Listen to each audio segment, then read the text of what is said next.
So today's topic is solution descriptions that enlighten and engage. Our guest presenter today is Steve Snow. If you've attended past Qvidian user conferences, you may have met him. Steve is the manager of content services at Qvidian. Now, in this capacity, he manages content services, provides proposal consulting, as well as hands-on assistance with customer bid opportunities. We are excited to have him join us today. Welcome, Steve Snow. Since we're here a minute or two late, I'll just jump into things. We're going to talk today specifically about how we can articulate the value of our products and services we sell when we write proposals or respond to RFPs. I find that people know their products and services so well that oftentimes they write in a manner that is convenient for them because they do know things so well, and sometimes don't step back to think if what they're talking about and how they describe the products and services is written in a way that is beneficial for the reader, the audience, the evaluator. So we want to cover a few basic points about that today. What I'm going to talk about is what they need from these product descriptions and how much they need, and where you talk about this information in proposals and RFPs. If you've attended some of our past webinars, you've undoubtedly heard me ask the question, so what, on a number of topics, and we're going to do that again today with product and service descriptions. I'd like to talk just a little bit about some of the differences, slight differences, when we're describing products or tangibles versus services or programs. Sometimes we're doing both in a proposal, but sometimes what we sell is either a product or more of an intangible. Then I'd like to suggest to you a process that you can go through to look at your current product descriptions and really evaluate whether or not they're as effective as they might be. And then we'll save some time at the end for questions. So the first thing, what does the customer need? You're writing a proposal, you're responding to an RFP, we get to the point where we're talking about what we sell. Well, the first thing that they need is solutions. They don't need a product, they don't need a service, they need solutions. So we want to make sure that we're describing what we do, what we offer in terms of what it does for the customer as opposed to just what service or the product is. Secondly, I find that they need a comfort level. We want to write these in a way that suggests to them that their lives are going to get better, their business is going to improve, they're going to overcome some obstacles that they currently have. So when you're describing what you do and they're reading that, trying to instill in them a level of comfort that they're actually going to get what they need to help improve their business. And lastly, they need appropriate detail. I stress the word appropriate because too often, and what I find when I do proposal reviews, too often what we do is we describe what we do in just ad nauseum detail. Customers don't need that detail. Now, admittedly, there are times when, because of the nature of what we sell, we do have to provide detail, but I'm going to suggest that the detail should not necessarily go in the body of the proposal. It might be in an appendix or an attachment of some sort, but they need enough detail to know that we're for real, that we can deliver on time and on budget and all those types of things, but they don't need all of the details. You have to remember that a proposal or an RFP, at the end of the day, it's a sales document. It's not a technical document. So in drafting these sales documents, we want to provide just enough of the detail, the technical information, for the business buyers so they understand the value of what we do, but not try to inundate them with all the details of the products we sell or the services that we deliver. Again, where technical information, detailed information is helpful or necessary, we can find other ways to deliver that. Okay, so that's what they need. Now, when do they need it? And what I mean by that is where do we talk about this information in sales documents? So let's talk about two different types of documents, first of all, that are most common. First of all is a proposal. Now, of course, an RFP is a proposal, but I'm talking about more of a proactive document where the customer has said, okay, like what you're saying, give me a proposal. And it's up to us to write the document in the fashion that we think is most appropriate. Well, I think certainly we want to talk about the solution in the executive summary. Have an overview of it, not a detail, but probably in most cases a paragraph or two talking about the solution, the product, the service is sufficient, but we certainly should have that discussion at a high level in the executive summary. Now, where we do get into truly describing the solution, what I want to suggest is that just based on the anatomy of a proposal, what we find is most effective is that the solution description should immediately follow the executive summary. The reason I'm saying that is, again, as I review a lot of proposals from customers, what I find is they do an executive summary, and then the first thing they launch into is something like their company history or overview or a lot of information particularly about themselves.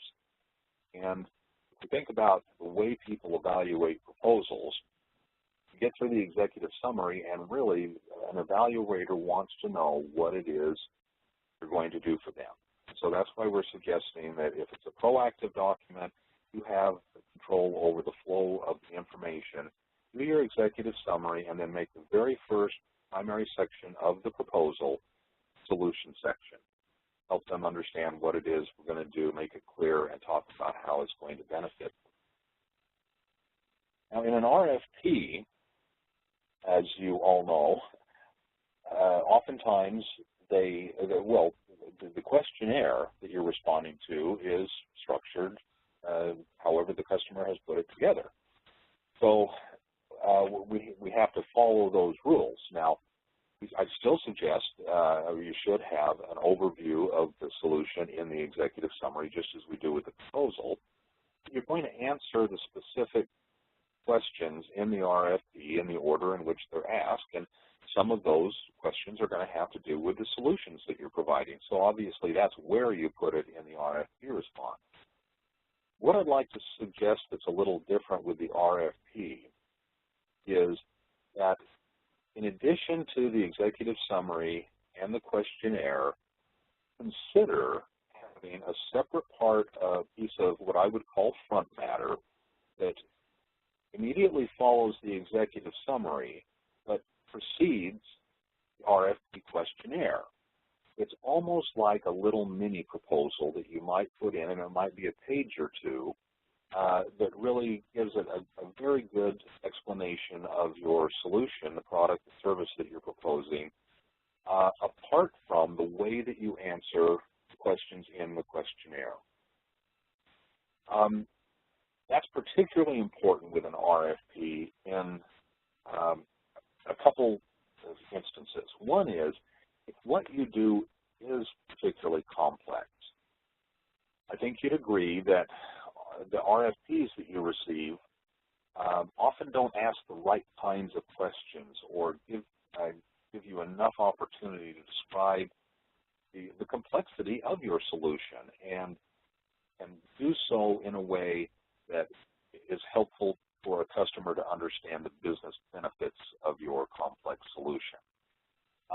So if that's the case, or if the RFP is just so poorly constructed, they're not asking the right kinds of questions, they ask the same question about a solution 2 or 3 times in different places, it's just all over the place, and unfortunately a lot of RFPs are written that way.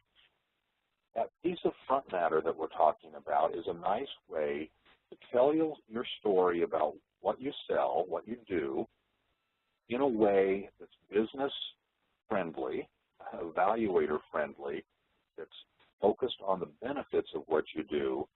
So even when they go through and read their RFP, the answers to their RFP that are really poorly put together, they have the benefit now of this piece of front matter that brings all of those solutions together in a cohesive way, in the same way that you would do it in a proactive proposal.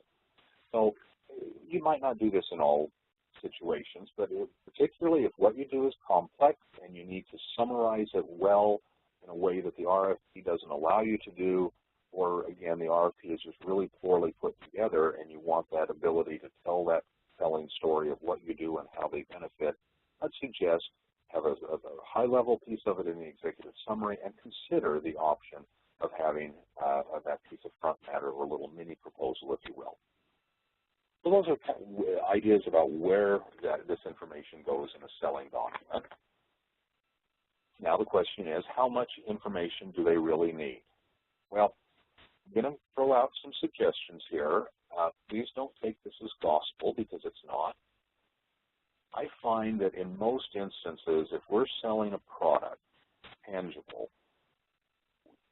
if we go beyond too much of a page, I tend to think we're getting a little too detailed. If we can't describe this product on a page, I think we need to step back and really think about, are we giving them information that they really need to know? So as a general rule, I like to see product descriptions be a page or less. Sometimes we can do it in a paragraph or two.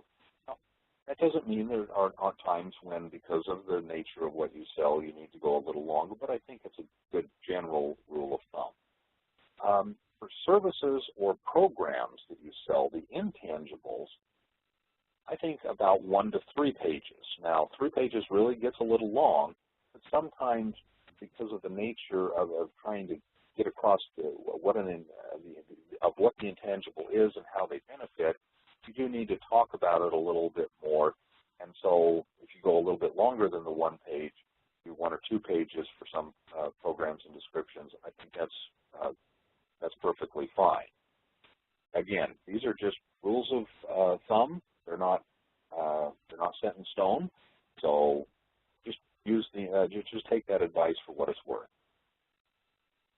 So what about all the detail? What happens? Because granted, a lot of times people do need a fair amount of detail, because business evaluators are going to look at the proposal and then they're going to push off some of the detail to subject matter experts, or the sort of the technical weenies, like I call them.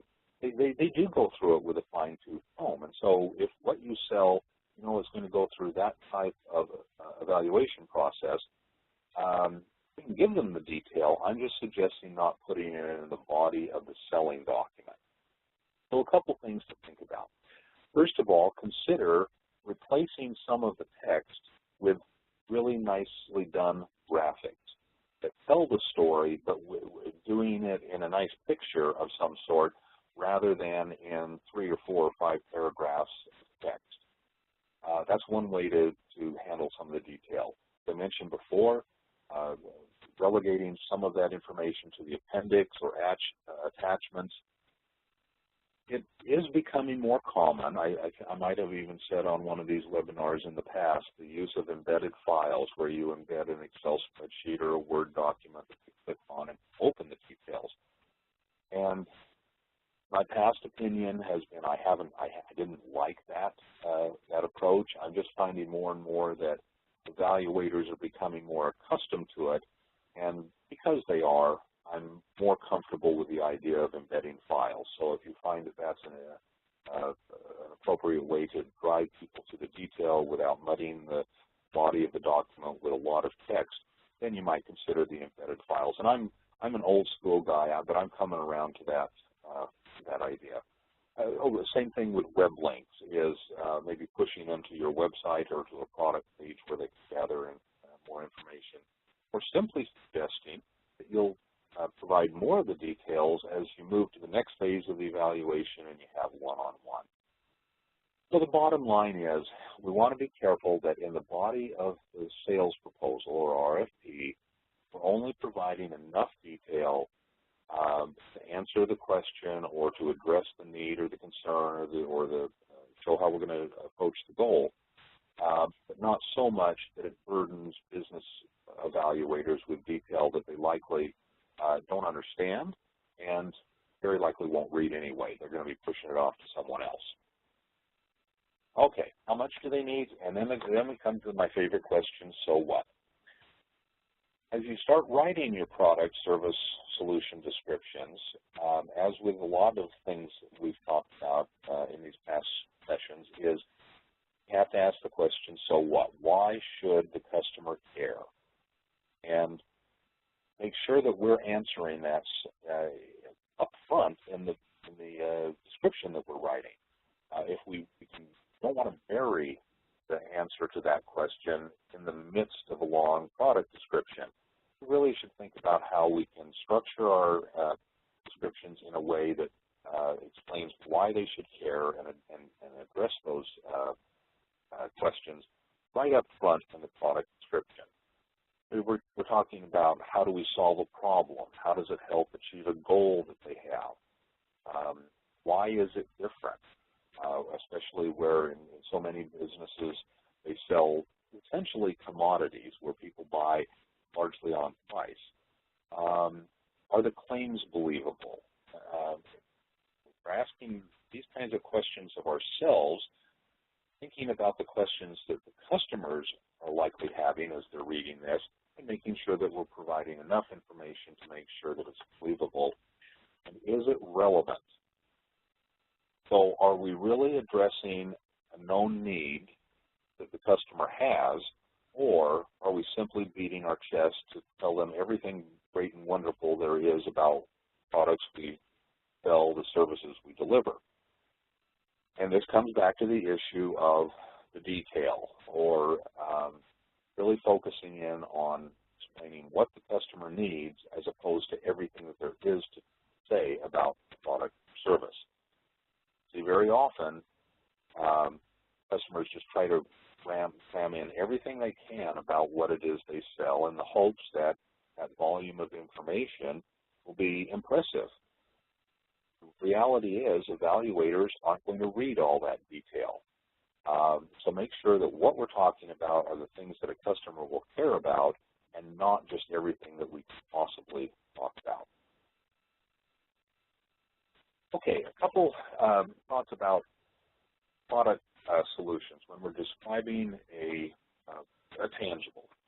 Now, you've all heard to sell the sizzle, not the steak. People don't buy drills, they buy a way to make holes. That's really what we're talking about. We want to focus the way we describe our products on what it helps the customer achieve. Focuses on their identified needs. Now, sometimes we don't know exactly what their needs are, but we need to take the best guess at whatever intelligence we have of what we assume their needs are and show how the product that we sell addresses those needs. Now, what we can do is, if we think that there have been unspoken or unknown needs, just because you're so familiar with other customers that you serve that although they have said they have this particular need, but you have a pretty strong suspicion that there are some other things that they haven't divulged or that they might not even know about, then I think it's valid to talk about other benefits might not be directly on the table. I want to caution about doing that in all instances. I think you have to have a pretty good feeling that, in fact, these unknown or unaddressed needs exist. If they do, then I think it's proper to talk about them in the way you describe your solutions. Don't just have a boilerplate write-up that sort of talks about addressing all possible needs or issues, but do it in a way that if you really believe that because of this customer situation and your familiarity with similar customers that they have these things that aren't really on the table but you think they're valid, then go ahead and talk about some of those in the way you describe your solutions. And again, kind of mentioned this before, consider photos. Make sure that they're good, high-quality photos. They're sharp. The color saturation is good. And sometimes just seeing the product or a tangible speaks volumes about what that product is. We don't want to just throw in a photo of the product, obviously. It would be preceded by and perhaps followed by a little bit of explanation. But sometimes that you'll find that a good quality photo will of a product will remove some of the need to try to describe the product text. And just reiterate, limit the detail in the proposed talk about products. So what about services or programs or those intangible types of things we sell? Well, when writing those up, think about the results of what the service is as opposed to the processes that describe the service. I often see very detailed bulleted lists about step by step by step by step about how a service or program or intangible works. Again, evaluators, that really doesn't do anything for them. They can read it. Well, first of all, they likely won't read that detailed description of how something works or how a service is delivered. And even if they do, they might not put the pieces together. So we want to describe our services in ways that focus on the results that the service delivers as opposed to the specificity of all the processes that go into delivering that service. I find that when we're talking about services and programs, focusing on the personnel that will deliver it and how their experience and expertise will benefit the customer is a nice thing to include in service and program solutions, as well as the customer service that goes along with delivering those services. So just, I think, some areas of focus that you might want to think about. As with the products, and I think even probably more so with service solutions, intangibles, is coming up with graphics that visualize that intangible. Picture, says 1,000 words. If any of you were at Connect and saw Mike Parkinson's presentation on use of graphics, he really drilled that point home very well. But oftentimes we can replace a lot of text that describes this intangible service with a nice graphic that shows, helps somebody visualize what this service is all about. And some of the other key topics that I find are helpful, not always, but that you might think about when determining how to write up your service solutions is talking about things like transparency that you have with customers, the flow of communication about how the service is delivered, how you plan the service, how you follow up after the service. Those are elements that customers tend to key in on and that are provide value to what you do. How you go about the implementation. I find that with services, one of the very key things that customers care about is that when they implement a new service, that there is no disruption to their current way of doing business. It's seamless. And we want to describe these things at a high level, not give them detailed Gantt charts about every step along the way, but at a high level, talk about how the process is seamless. You make it easy for them. It doesn't disrupt them. You get to a quick ramp up and those kinds of things. Focusing on those types of issues related to the services that you sell are things that customers care about. So I offer that just to keep in mind. And once again, avoid the detail as much as possible and find other ways to give them the detail where it's necessary. Well, what I'd like to do is talk about just a simple three-step process that I came up with, only because it's a sort of an easy way to think about it. Now, for the most part, you already have write-ups about your solutions, your products, and your services. So I want to address this from the perspective of how you can go back after this webinar and look at what you currently have and see if there are ways to make it more effective and compelling. So I'm not talking about this from the perspective of writing something new, but rather giving you a tool to go back and look at what you've got and if there are ways to improve what you have. So we're going to start with what you have, and then I'm going to suggest that as you look at that, you write. So the process is WED, W-E-D. W is for write, a short paragraph simply introduces the solution and somehow relate it to the customer's situation, the goals that they expressed or the challenges that you think they have. So we're talking about maybe a 2, 3, 4 sentence paragraph that ties the value of the solution back to the customer. Okay? So we're not talking about any sort of detail here or description of it, but rather how it addresses the customer's situation. Well, after you've done that, because my guess is, let me back up. My guess is that many of your solution descriptions, just based on what I've seen, launch right into describing the product or the service, writing from perhaps your perspective instead of the customer's. I'm going to ask you to go back and say, is that first thing that we're asking somebody to read about what we do, is it focused on the customer? And if it's not, then just write 2 or 3 sentences that does in fact relate your solution to the customer. Second thing I'm going to suggest that you do, with your existing solution descriptions, is take out a red pen and go to town. Have fun. Take out a highlighter and go through and just really eliminate, start tossing out things that are not really relevant. Maybe it's the detail that's just too much for an evaluator.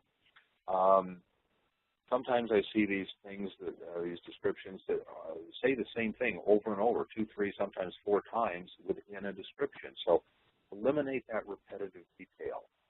And if it's the key thing here is if we're saying things that don't clearly show the value of what we do, I think it is fair game for elimination.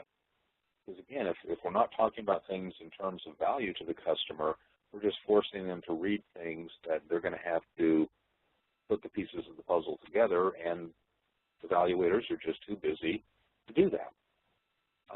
So have fun and eliminate. When we do writing workshops for customers, this is really a fun exercise where we'll give them maybe something from a current proposal that's a 2 or 3 page description of something they sell and say, I want you to go through with a pen and just start scratching stuff out.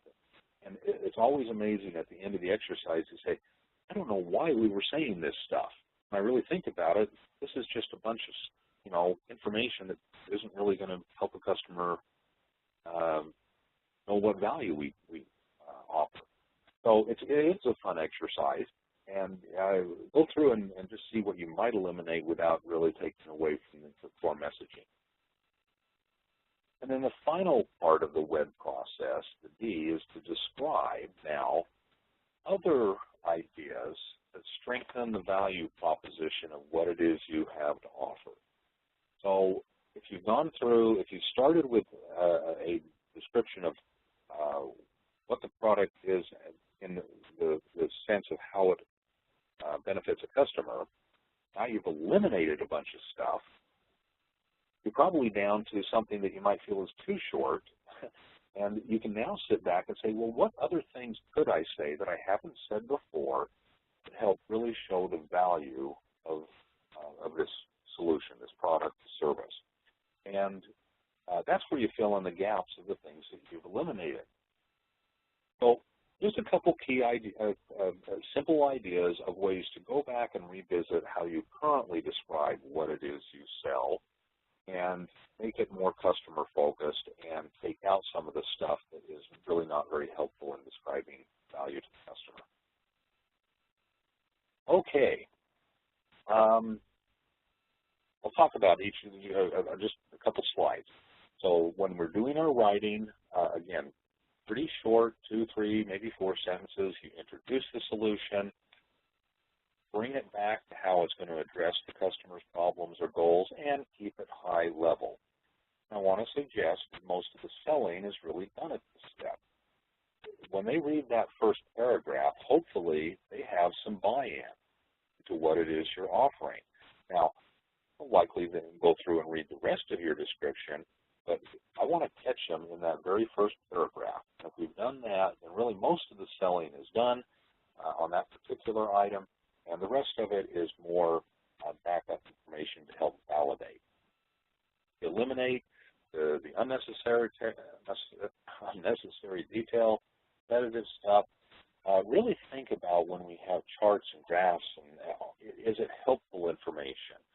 I think charts and tables and graphs can be very helpful, but I find that too often they're just sort of plunked in as a space filler, and they don't tell a very good story.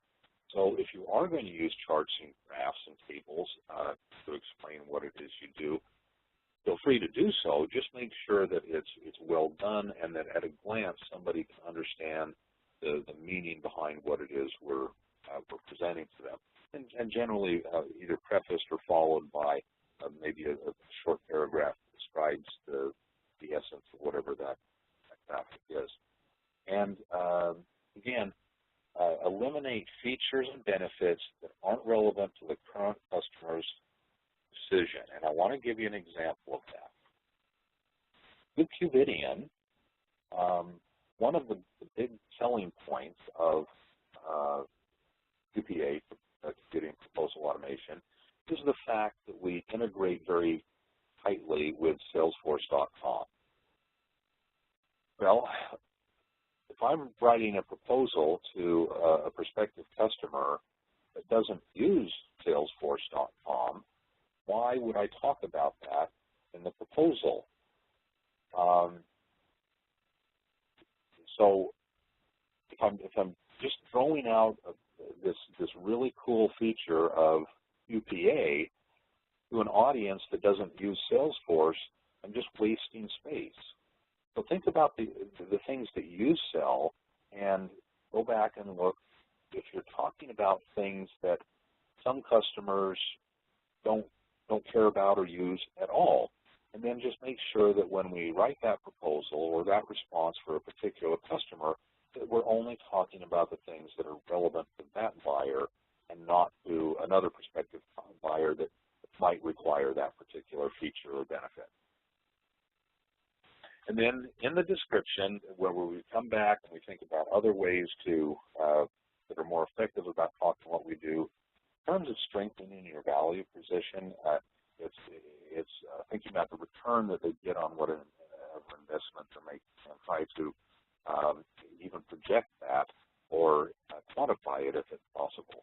Talk about things like gains in productivity or efficiency they might achieve, or the money they save, helping them generate more revenues or just enhance their customer experience, or their market share or market presence. Those are things that are value-oriented and are nice ways to talk about what you sell in terms of just describing what you sell. And then, as appropriate, you might find that other sort of supporting things that you would talk about in your solutions are things like a quick success story, or how other customers have used it, what they've done, some compelling information, maybe a statistic or so that helps validate the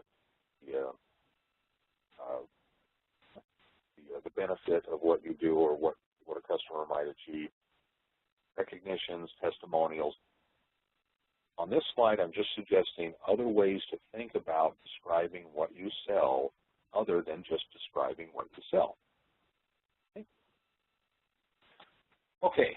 I wanted just to throw in one example here of the idea of using graphics, especially where it relates to intangible services.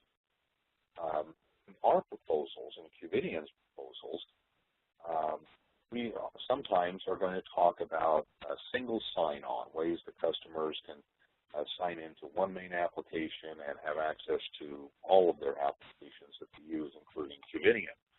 And in our proposals, we easily could write 3 or 4 pages about the process of single sign-on.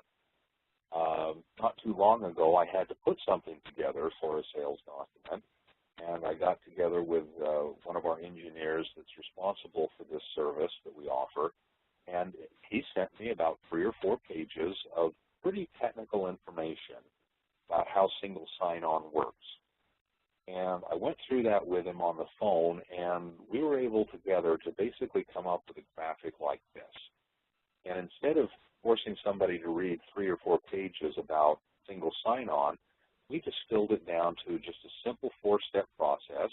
Now, admittedly, this was preceded by a little bit of a lead-in and a paragraph or so that followed it, but in one graphic, we can give a customer the entire picture of how single sign-on works and what process we go through without listing it out and describing it in 3 or 4 pages. So, again, really take a look at your content and decide where you might tell some of your story through pictures versus text. Okay, let's see. I'm looking at the clock here, and I want to make sure we save time for Q&A. So what I'm going to do is just kind of wind down here with a couple quick examples of descriptions of both a service and then a product. Now, I will say I've genericized these, but each of the next examples I'm going to show is some content that we help the customer rework, where, again, these were 1 or 2 full pages of descriptions. We tried to use that web process to get it down to something that's concise and helpful. So this is a service for customer risk assessment. And just real quickly, CRA, it's a risk scoring product, predicts the likelihood of an individual becoming delinquent in the next 24 months. When Megabank, the customer we're selling to, needs to make decisions about issuing credit, CRA can give you unprecedented ability to identify high-risk individuals. So that's the benefit to the customer, and we're stating it at the very beginning of the description. We go on, maybe a second paragraph. CRA uses logistical regression modeling. Here's a couple facts, intelligent strategies to assess a consumer. One of the most stable, cost-effective risk products in the market. Many businesses, including many major financial institutions, rely on CRA to provide a refined view of undesirable behavior. So now we're describing the product, and then we just would finish it up with scorecard provides a credit score, specifies which scorecard was used, for 2 choices for criteria. One has stringent exclusion criteria, one scores more files. 130 distinct variables, so and versions 1 and 2 perform equally well, although version 2 scores about 4% more credit files. So we're giving them just enough information to understand the overall picture of what this service is, CRA, and some of the value that they can receive from it, and just enough detail to show the validity of what it is we do. But we can get down to 3 short paragraphs from what had been several pages of content describing that service. Just a second example. Here's a product. I just called it PM Monitor for this. But again, this was taken from a couple pages of content describing this particular product, and we got it down to a few paragraphs. So it would read something like this. Too often, buildings that are not continuously occupied fail to employ strategies for adjusting temperatures during off hours, non-stating a problem. This results in unnecessary energy costs. A monitor is a product that allows the customer to save money by cycling HVAC equipment and when buildings are unoccupied. So there's the value statement. At a high level, here's what you can accomplish with that. And then just a couple other things to give a little more detail about how this product works. At a high level, close a business. When cleaning crews have left, PM Monitor raises or lowers the set points to properly adjust heating and cooling requirements depending on time of year. The product is it's incorporated into the startup optimization application to return zone temperatures to desired comfort range when the building's occupied, and then we wrap up with it reduces energy usage, also protects the facility from temperature-related damage. And now we put in a fact that helps validate. Case studies show using PM Monitor creates an energy savings of 12% heavy buildings and 34% for lightweight buildings. So again, something that was originally several pages of content, we could get down into 3, 4 fairly concise, high-level paragraphs. I think that's the kind of goal that you should shoot for in the way you describe your solutions and the body of your proposals. For either of these two examples, you might very well have an appendix or appendices section provides more of the technical specs. What I'm suggesting is the body of the proposal, try to keep it high level in the way we've just described or shown, and save that detail for elsewhere in the proposal. So finally, just a couple key takeaways from today's session. Give the customer what they need and not necessarily what you want to tell them. Again, we know what we sell so well that oftentimes we want to just go on and on and on and gush about it. Just give the customer what they really need to know. Make sure the solutions are placed appropriately in the proposal. So we talked about in a proposal, both in the executive summary and then immediately following the first section being of the proposal being about the solution, not varying it later on in the document. In an RFP, again, executive summary, certainly where the customer asked for it in the RFP, but then consider that front matter that we talked about, or that mini proposal, as a way to tie it together in a way that's easier for an evaluator to understand what you're really selling. Focus on benefits and results as opposed to just describing the products. If you haven't figured out right now, I'm not big on unnecessary details, so avoid that. And then, with this fresh in mind, go back and take a stab at rewriting a few of your solution descriptions using the process that I described. Write that high-level introduction, go through and have fun editing it and eliminating information, and then think about different ways that you can describe what it is you do in ways that provide more value to your customers. So we are at the end. Kim, did you want to take over? Sure thing. Into Q&A? Sure. Thank you very much, Steve. And please feel free to submit any questions that you may have. This is a great webinar topic. And, you know, one thing to note is that if you are questioning whether or not your solution descriptions are resonating with your client and you'd like input from an independent observer, we do offer services that help ensure that your content says what you want it to say. And if you are interested in learning more, feel free to reach out to me, and we can make sure that we put you in contact with Steve Snow.